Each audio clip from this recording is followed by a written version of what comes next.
Hey, how are you, sir? Very well. How are you? I'm good. I'm good. Yeah, so far I've stopped. Am I better looking on the coach or in person?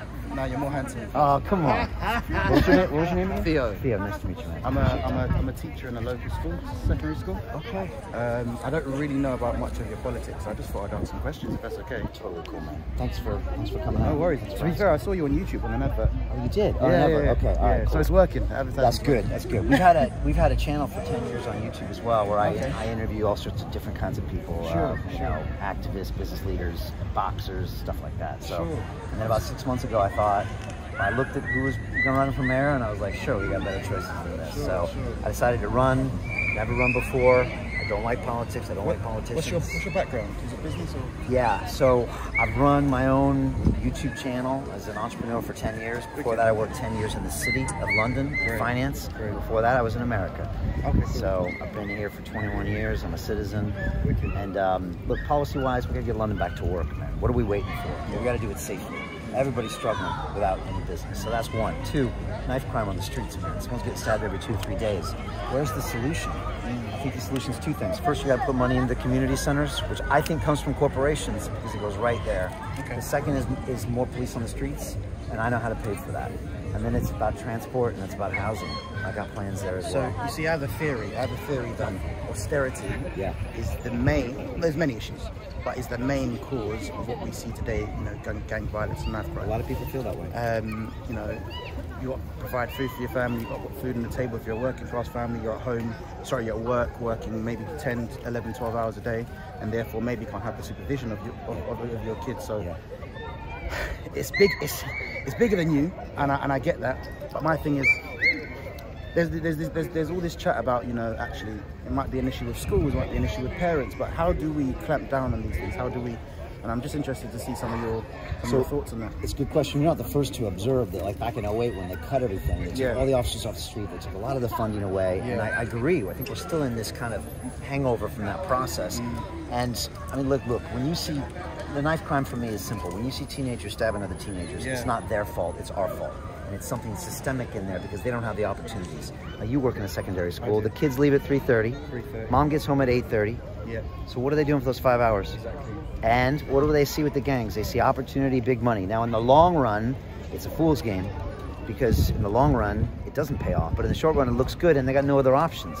So I thought to myself, I mentored a kid for a year in Hackney when I was about 15 years ago. And just me being in his life made a huge difference. So I thought, how can you get money to community centers, properly fund them with a lot of money? I come from a business background. And I thought, why don't you call up the big corporations that are making money in London right now, Amazon, Uber, HSBC, Barclays, and say, guess what? I got a win for you.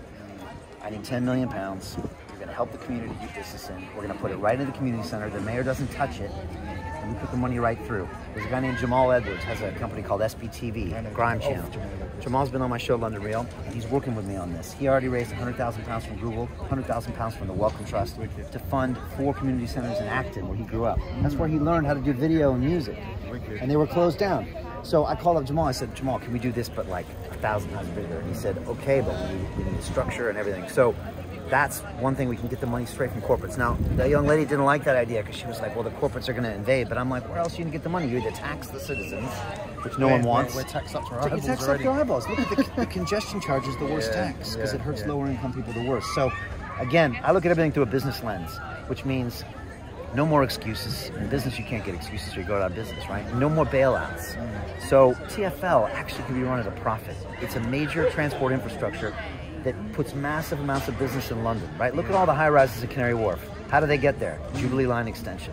So how is the TfL going bankrupt when they're making tens of billions of pounds? So you tax those corporate guys, put it back into TfL, 10,000 more officers on the street, 100 million pounds into corporates for community in the community centers. That starts setting up a different change where these kids have new opportunities after school. I can teach them how to do a YouTube channel. I can teach them how to be entrepreneurs. So that's one thing. And then housing. Nobody builds affordable housing. The mayor promised 400,000 new homes. He's built 12,000 new homes. So stay with me here. TfL is sitting on 5,700 acres of land. It's the size of the borough of Camden. They're not doing anything with it.